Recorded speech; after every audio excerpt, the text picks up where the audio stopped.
you could see the attacks going on the Moncagali, or you could see it after the third one, or even like on the last one. You just don't know. It's a very unpredictable circuit.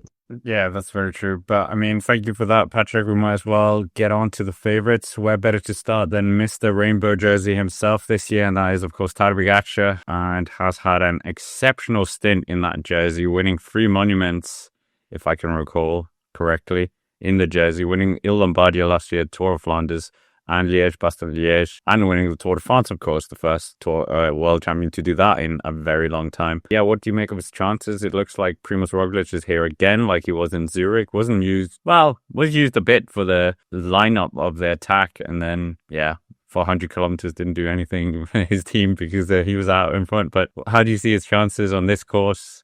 The form he's coming in with, etc., etc. Overwhelming over this race, and we could doubt that a little bit after his TT and saying that he's not in good form, but I think that Pogačar is better when it comes to longer races. He seems to come into his own. It's like as the race goes on, he gets worse, slower than everybody else does. So completely fresh for 40-kilometer time trial isn't really his prime racing conditions. I think he's better when it's a more attritional race, and he's got a really strong team around him, like you said. He's got Roglič, Mohoric, Domen Novak, Luka Mezgec, Govkar, Glivar, Jaka Primožič.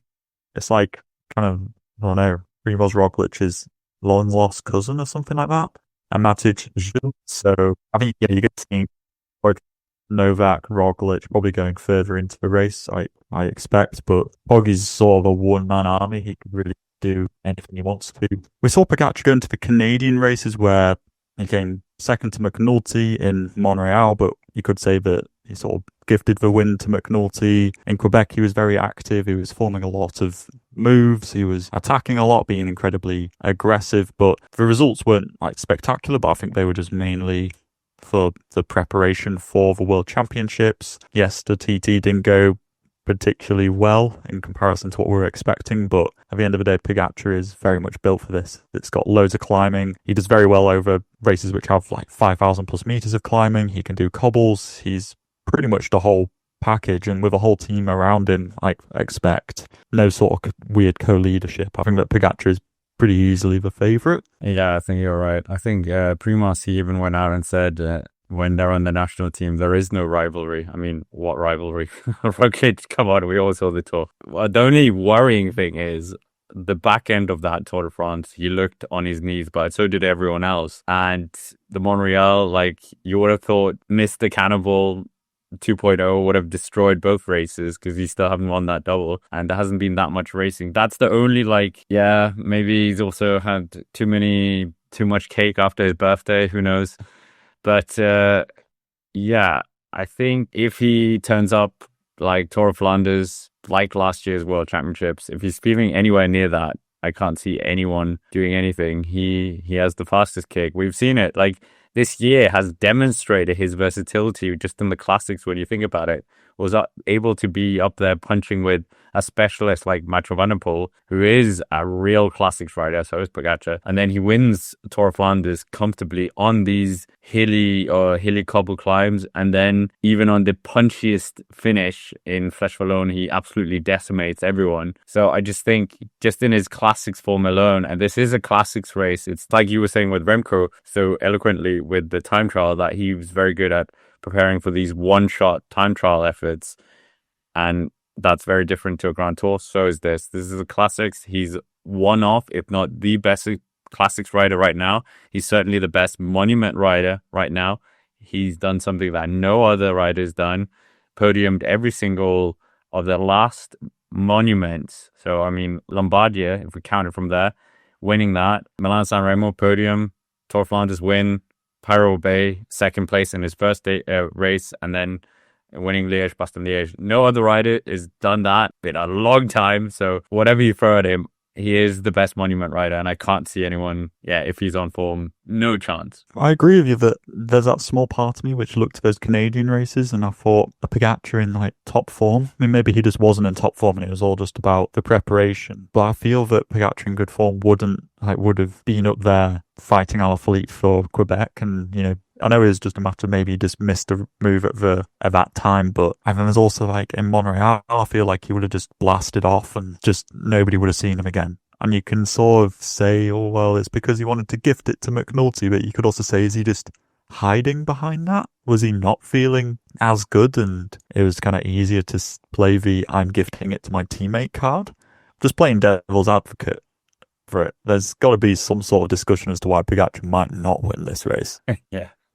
It can't just be, this is why he will definitely win.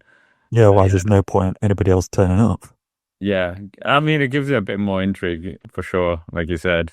And yeah, there is a bit of question marks. And the funny thing now, if he doesn't win, we're never going to see Tadej Pogačar in the rainbow. Not never, but we're not going to see Tadej Pogačar this year again in the rainbow jersey, which I've become very used to it now. So now it'll be sad. Okay, many of the races we don't see him wear the jersey. Like in the Tour, we hardly saw the jersey. But anyway, there are other rivals in this. Obviously, we might as well go to the three-time world time trial champion, the 2022 road world champion as well, Remco Evenepoel. Very frustrated last year, like we mentioned. And what do you think Remco Evenepoel can do? Who's in his team as well? And is he realistically in with a shot here? I think he is. I think if anybody's going to beat Pogačar, Remco's probably got the best shot of anybody, largely because of his time trialing ability. If he can attack far out, get a gap, we've seen how effective that's been in like the Olympics. We've seen it in Liège-Bastogne-Liège. Once Remco gets off the front and he's just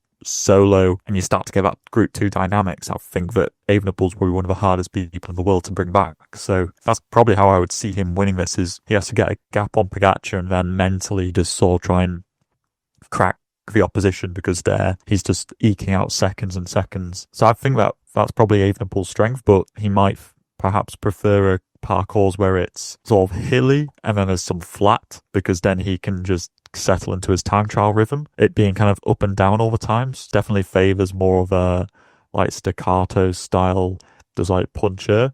Whereas I'd say Evenepoel's more of like a ruler time trial type rather than somebody who's just like good at those repeated short snappy efforts. So I'm not sure if it's like a perfect course for Evenepoel. I think he'd prefer a little bit more like consistent gradients going on, but I still think that he is good for this circuit, and if he manages to get a gap, I think that he's going to be unbelievably difficult to bring back. It's just a matter of making that move and committing to it, because if he gets brought back from that move, he's almost like done. We've seen that in the past, like last year when he tried to break away from the group and get over to Pogačar. If he can't get away, he's done. Like he mentally just blows and he just finds it like annoying that there's loads of other people. But in terms of who else is on his team, he's got probably, I would say, arguably a slightly stronger team than Pogačar does. He's got Campenaerts, Tiege Benoot, Ilan van Wilder, who was just third in the TET, Quentin Hermans, Zandelo Morisa, Ita Brooks, who's had a bit of a revitalization of his season recently, and also Florian Vermeersch.